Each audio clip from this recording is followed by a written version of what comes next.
kita mau perkenalan diri dulu nih. Nama gue Kevin. Dan nama gue Keisha, dan ada dua partner kita di sini, yaitu Nadifa dan Zaidan.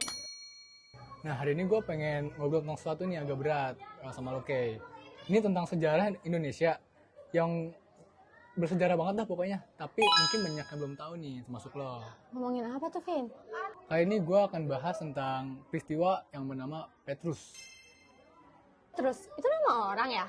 Jadi Petrus itu singkatan dari peristiwa tersebut, yaitu penembakan misterius. Dan menurut gue itu hal yang cukup kelam ya yang terjadi di Indonesia pada masa zaman Orde Baru. Berarti bukan nama orang Jelas ya? bukan banget dong. Dan setelah gue riset nih ya, dari yang gue udah rangkum, gue shock banget sih bacanya. Kok bisa? Coba dong, Vin, ceritain dari awal. Petrus tuh apa sih sebenarnya? Ini kayak dari data yang udah gue ambil nih, jadi Petrus itu terjadi antara 1982 sampai 1985. Basically ini tuh adalah pembunuhan massal yang dilakukan sama pemerintah pada masa atau pada era Orde Baru saat itu. Pembunuhan massal. Berarti kalau misalnya pembunuhan massal kayak gitu, dilakukan sama pemerintahnya langsung dong? Yaps, dan ini cukup ngeri banget ya, karena ini tuh di pembunuhan di luar hukum. Jadi tanpa ada proses hukum, orang-orang ini dibunuh oleh itu tadi pemerintah dan beberapa pasukan-pasukannya. Wah, gila, itu ngeri banget ya, Vin. Berarti sama aja kayak kita sebagai innocent people tuh kayak langsung dibunuh gitu aja, tanpa ada syarat apapun. Yaps, dan ini operasi resmi. Jadi ada namanya Kop Kamtib atau Komando Operasi Pemulihan Keamanan dan Ketertiban. Dalam rangka apa sih? Yaitu dia kriminalitas pengen diberantas oleh pemerintah dan akhirnya adalah operasi ini. Jadi wow. Kok bisa sampai kayak gitu sih? Jadi gini kayak pada saat itu ya konteksnya, pada tahun awal 1980-an kriminalitas di kota-kota besar tuh lagi meningkat banget gitu. Jadinya adalah operasi ini. Oh, jadi ini tuh upaya buat beresin kriminalitas. Tapi menurut gue caranya ini salah banget ya, karena mereka sih bertujuan untuk memberantas kriminalitas. Tapi masa iya pemerintahnya yang ngebunuh langsung para masyarakatnya? Ini sih kacau banget ya. Terus siapa yang jadi targetnya? Nah, benar kata lo, ini menggila. Jadi target utamanya itu adalah orang-orang yang bertato. Bertato doang? Ya, jadi waktu itu tato itu identik sama preman nih. Jadinya siapa aja yang punya tato otomatis bakal jadi suspek atau jadi inceran. Kayak, oh bertato nih preman gitu, kriminalitas gitu loh. Oh, berarti tuh literally cuma yang bertato doang itu langsung ditembak mati di tempat gitu aja? Yes. Kan kayak lo lagi jalan nih ke warung, ya kan tiba-tiba lo tuh di jalan pas mau ke warung ada mayat bergerak kayak gitu aja, dan terutama di jam 10 malam. Ya, itu ngeri banget sih. Sumpah ngeri banget kayak. Kok banyak sih, Vin, korbannya? Kalau nanya tentang banyak korbannya, wah ini menurut gue udah gila banget dan gak bisa berkata-kata sih. Karena diperkirakan korbannya itu mencapai ribuan orang. Ribuan orang dibunuh tanpa pengadilan? Iya kayak, dan lagi nih ya, gak cuma preman beneran doang nih yang kena, tapi innocent people atau orang-orang yang gak bersalah juga kena. Karena kan tato gak bisa dong kita tentuin jadi, oh ini orang preman nih, kriminalitas gitu kan. Ada orang yang buat tato cuma pengen hias-hias badannya, dan setelah itu tuh banyak banget orang-orang bertato tuh ngelakuin hal-hal yang ekstrim. Gimana cara mereka bunuhnya? Nah itu dia yang gue bilang tadi di awal. Jadi operasi ini ngebunuh orang-orang bertato dengan tanpa alasan pertama, dan juga mereka tuh ngumpet-ngumpet. Bahkan ada yang kayak orang lewat tiba-tiba diculik, terus dibawain karung, ditaruh karung nih, terus ditembak. Atau mereka disekap, terus ditembak dengan mata tertutup. Dan setelah itu mayat-mayat itu ditaruh di jalan umum gitu aja digeletaknya. Kenapa harus ditaruh di jalan umum? Kan bisa mereka ambil atau bisa mereka buang ke tempat yang lebih layak.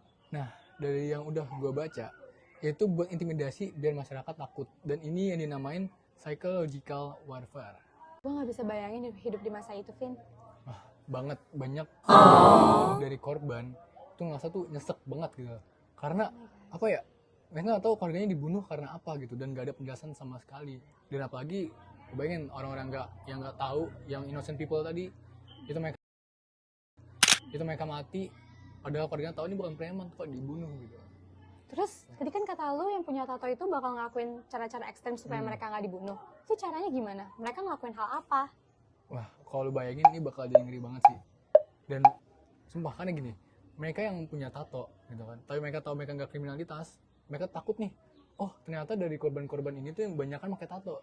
Akhirnya dengan cara-cara ekstrim, contohnya ini tato mereka nih, mereka sengaja setrika sampai kulitnya kelupas dan mereka cabut biar tatonya tuh hilang. Terus ada yang lu tahu sikat besi, Iya. itu mereka gosok-gosokin kulitnya sampai itu berdarah, dagingnya bakal gimana, cuman itu yang bakal mereka lakuin demi nyawa mereka Itu nggak sih melayang. gila, itu peristiwa bikin sakit hati banget sih. Kapan itu berakhir? Jadi operasi itu berakhir pada tahun 1985 nih. Tapi setelah itu masih berasa sampai sekarang, walaupun udah selesai dari zaman dulu ya. Maksudnya? Jadi maksudnya itu, setelah beberapa tahun kemudian nih, Komnas HAM ini resmi ngakuin kalau Petrus itu pelanggaran HAM yang paling berat. Oh, at least ada pengakuan ya dari pemerintah ini.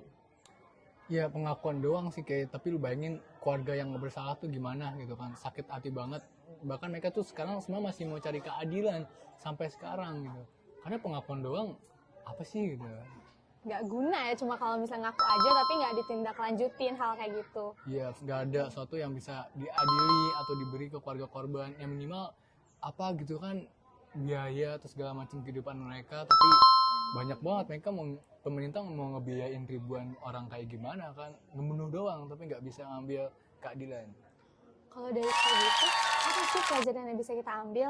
Jadi pelajaran yang bisa kita ambil nih, pertama dari peristiwa ini, jadi kekuatan ya tanpa kontrolan baik gitu, itu bahaya banget. Dan juga ini kan masalah dengan kemanusiaan gitu, gak ada alasan lah yang bisa dibenerin kalau ngebunuh orang tanpa, ini luar hukum masalahnya. Kalau misalkan ngebunuh orang hukum mati karena yang sudah dia lakukan gitu ya, pembunuhan yang dia lakuin, itu mungkin oke. Tapi kalau misalkan ngebunuh orang, apalagi pemerintah langsung di luar hukum, itu sih udah bukan pelanggaran lagi, harusnya itu udah sangat wah ngeri lah pokoknya. And we should never let this happen again. Exactly. Dan kita nggak boleh ngebiarin peristiwa hal kayak gitu tuh terjadi lagi di masa sekarang. Ya tepat banget. Jadi demokrasi yang terjadi di Indonesia sekarang itu kan juga dampak dari struggle yang panjang dari zaman dulu sampai zaman sekarang gitu ya. Dan kita nggak bisa nih sebenarnya ngebuat demokrasi itu terus berlanjut sampai generasi selanjutnya. Jadi buat anak muda sekarang, coba untuk belajar demokrasi juga, tapi demokrasi yang baik, bukan cuma demokrasi yang FOMO tanpa alasan dan cuman ikut-ikutan doang. Guys, topik hari ini tuh emang berat, tapi penting banget buat dibahas dan penting banget buat tahu kalau misalnya di peristiwa tahun 80-an itu benar-benar kejam dan nggak boleh terjadi lagi. Ya, dan menurut kita ya, yang kita bisa ambil, dan kita juga harap sama kalian semua dan juga teman-teman kita harus bisa lebih menghargai lagi bahwa kita udah bebas sekarang gitu loh. Jadi manfaatin kebebasan kita dengan baik, dan juga untuk orang-orang muda, bukan orang-orang muda doang tapi orang-orang yang masih hidup sekarang, coba kalian diskusi lagi